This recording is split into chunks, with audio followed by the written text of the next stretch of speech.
Ketua Umum PDI Perjuangan Megawati Soekarno Putri pernah berjanji akan langsung turun tangan jika sekjennya Hasto Kristianto ditangkap KPK. Meski demikian, Ketua DPP PDIP Roni Talapesi menjelaskan PDIP dan Hasto akan bersikap kooperatif dan menghormati proses hukum.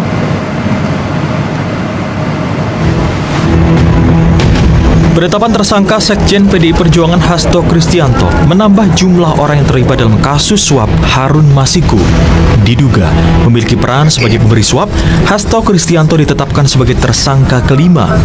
Selain memberikan suap, KPK juga menemukan fakta dan memiliki bukti jika Hastolah yang meminta Harun Masiku merendam alat bukti telepon genggam dan menyuruh Harun Masiku segera melarikan diri. Bahwa pada tanggal 8 Januari 2020 pada saat proses tangkap tangan oleh KPK, Saudara HK memerintahkan salah satu pegawainya di Jalan Sultan Syahrir yang biasa digunakan sebagai kantor untuk menelpon kepada HM dan memerintahkan supaya merendam HP dalam air dan segera melarikan diri. Bahwa pada tanggal 6 Juni 2024, sebelum Saudara HK diperiksa sebagai saksi oleh KPK, Saudara HK memerintahkan kepada salah satu pegawainya untuk menenggelamkan HP yang dalam penguasaan pegawai tersebut agar tidak ditemukan oleh KPK. PDI pun bereaksi atas penetapan sekjen mereka sebagai tersangka di KPK. Ketua Umum PDI Perjuangan Megawati menyebut akan mendatangi penegak hukum jika sekjennya ditangkap. Megawati menyatakan sebagai Ketua Umum PDIP, ia bertanggung jawab atas sekjennya. Meski demikian, Ketua DPP PDIP Roni Talapesi menjelaskan PDIP dan Hasto akan bersikap kooperatif dan menghormati proses hukum. Kira-kira kamu mau ditangkap nih, apa namanya? Untuk Harun Masiku itu tahun 2019. Coba ayo ahli hukum berani hitung berapa semuanya yang ditahan. Siapa nih sampai tahun segini nih, ayo. Kan semuanya diblok. So, what do you do? Gak ada yang berani, nggak berani. Saya bilang kalau Hasto itu ditangkap, saya datang. Ya, saya nggak bohong. Terima kasih seluruh masyarakat Indonesia yang saya cintai dan banggakan. Setelah penetapan saya sebagai tersangka oleh KPK, maka sikap dari PD Perjuangan adalah menghormati keputusan dari KPK. Kami adalah warga negara yang taat hukum. PD Perjuangan adalah partai yang menjunjung tinggi supremasi hukum.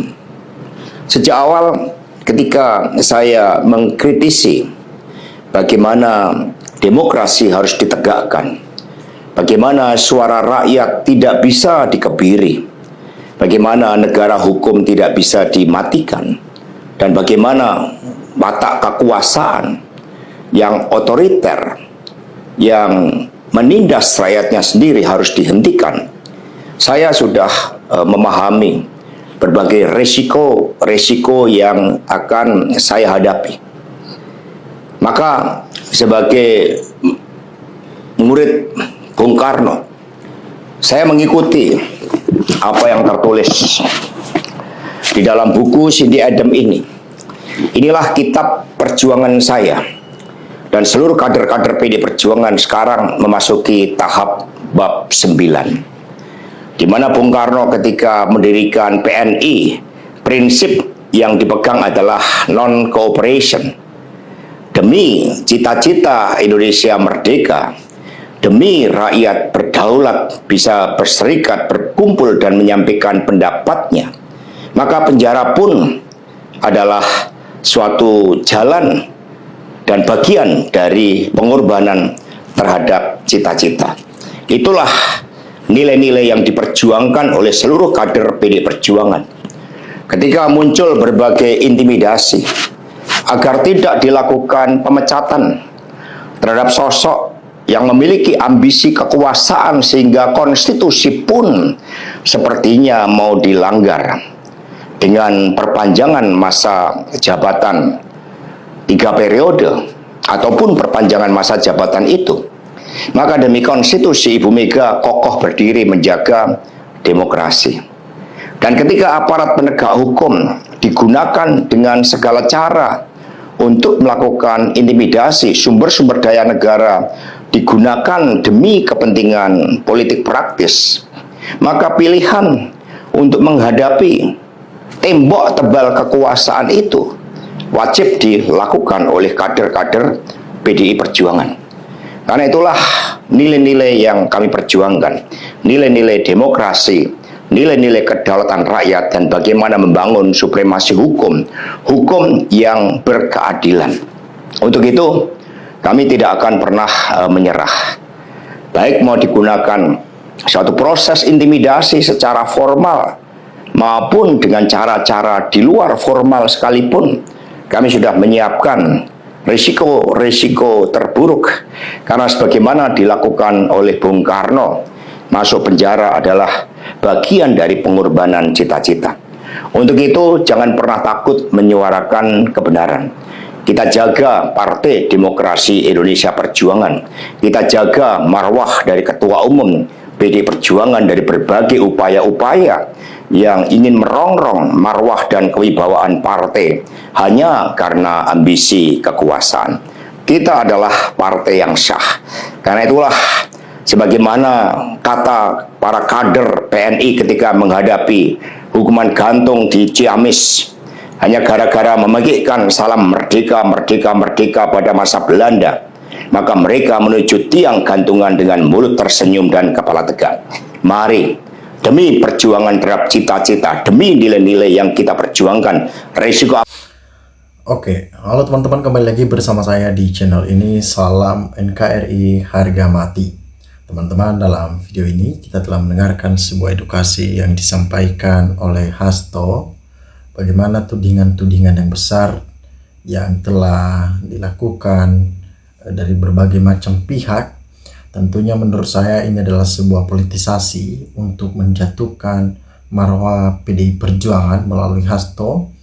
Tentunya dengan tenggelamnya nama Hasto nantinya dan kena kasus koruptor ya, yang dilakukan penyidikan dari Komisi Pemberantas Korupsi, tentunya nama PDIP makin turun adanya. Nah, bagaimana Hasto langsung ditanggapi ya? Hasto yang taat dengan hukum, dia tidak takut akan hal ini, yaitu dia mau diproses ya, karena biar mereka membuktikan salah ataupun tidak ya. Dalam hal ini tentunya ini pukulan keras yang dialami oleh PDI Perjuangan.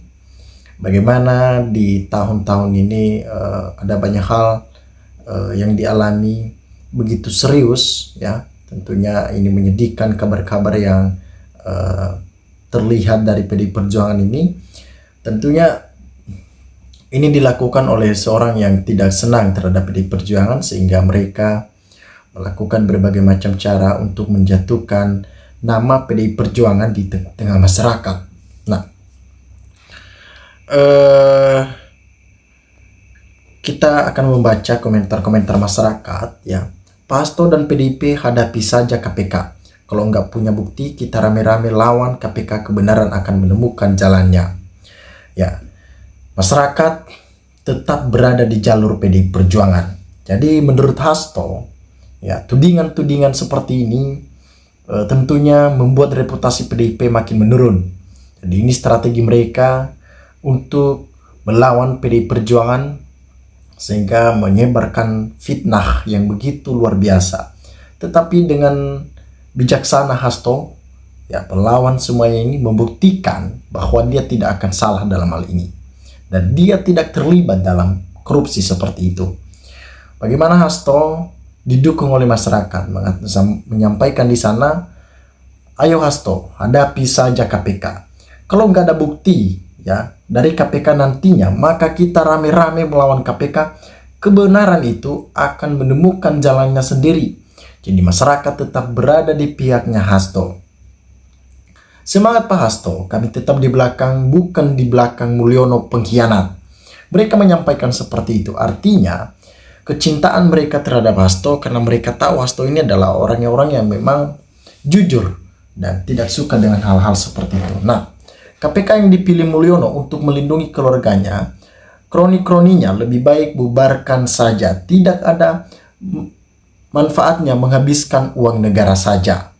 Tentunya hal-hal seperti inilah yang membuat kita ragu mempercayakan pemimpin-pemimpin, ya. Begitu KPK yang sulit untuk dipercaya karena diintervensi dari pihak-pihak tertentu untuk menjatuhkan instansi ataupun organisasi. Pak Hasto semangat. Kebenaran pasti menang, maklum KPK cari panggung. Kasus besar nggak diungkap, kasus yang berarti ecek-ecek diungkap. Ya, memang begitu mereka. Tergantung kepentingan, tergantung tebal amplopnya seperti apa. Ya, KPK harus tegas menegakkan hukum dengan adil tanpa tebang pilih. Rakyat pasti mendukung penegak hukum. Si biadab itu ayo semangat terus PDIP. Jangan pernah takut akan kebenaran. Karena kebenaran itu pasti ada jalannya sendiri. Kami dari kecil sudah diberi cerita sama orang tua kami bahwa Bung Karno itu sosok tokoh yang adil dan bijaksana. Sangat disegani seluruh dunia.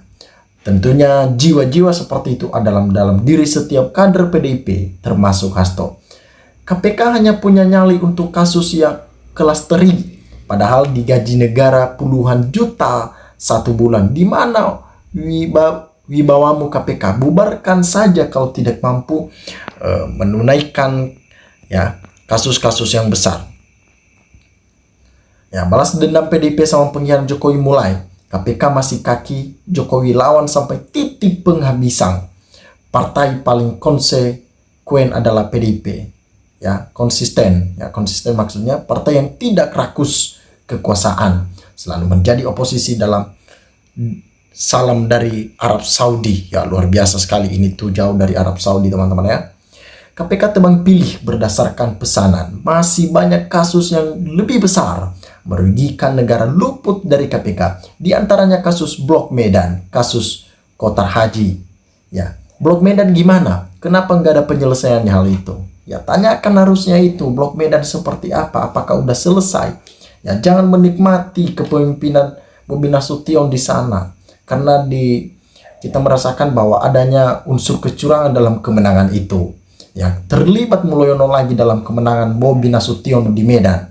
Ya, harapan kita terjadi sebuah keadilan untuk negeri ini. Jangan tebang pilih. Ya, itu yang kita inginkan. Teman-teman, silakan berikan tanggapan teman-teman di dalam kolom komentar ini sehingga kita dapat bertukar pikiran antar satu dengan yang lain lewat kolom komentar ini. Terima kasih teman-teman. NKRI harga mati.